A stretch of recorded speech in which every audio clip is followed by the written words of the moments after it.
Parents later that night going like, I think there's murdered people here in town. But Do you think it maybe was a W for waste management? shit.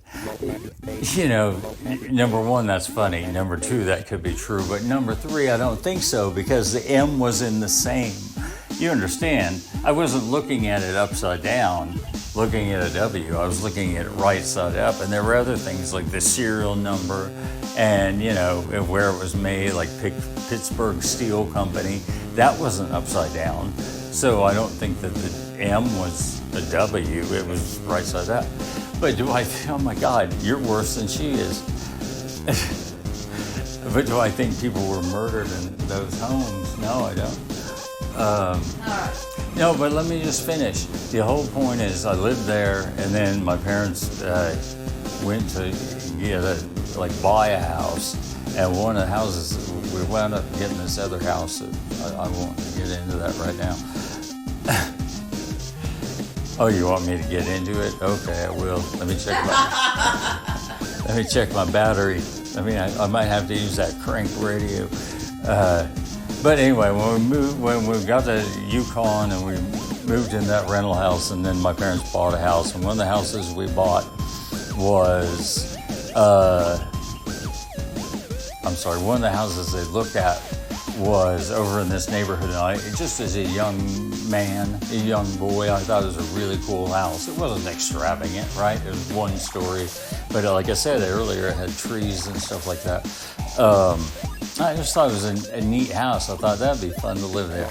And we didn't get that house, and we bought that other house, and that's fine. That other house probably turned out to be as good or better.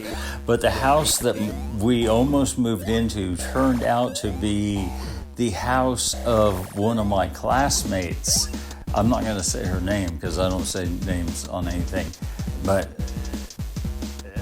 this girl... and her dad was our math teacher, right? Yeah, so this girl, the dad had bought the house that my parents had looked at to buy before they didn't buy it. And I went out with this girl like twice, and it was right after she had broken up with her current boyfriend, who was like 2 years older in school than me or whatever.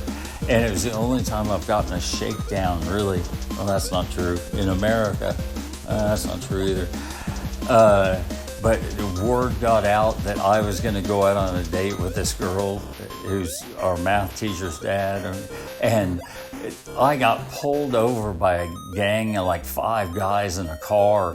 And the dude, the ex-boyfriend, was like so mad. He's like, if you go over there, I'm going to, we're going to kick your ass or whatever. And I think my basic response was like, okay, I won't do that. Yeah. Right. We know each other. It's not a big deal. Right. So that's just weird that the house that my parents had looked at before they bought the house they bought in Yukon later wound up being owned by my math teacher and his daughter, and I went out on a date with his daughter, and that gang stopped me in the middle of the night saying, don't go over there or we're going to kill you. Yeah, awesome. Yeah. Thank you for listening. I appreciate it.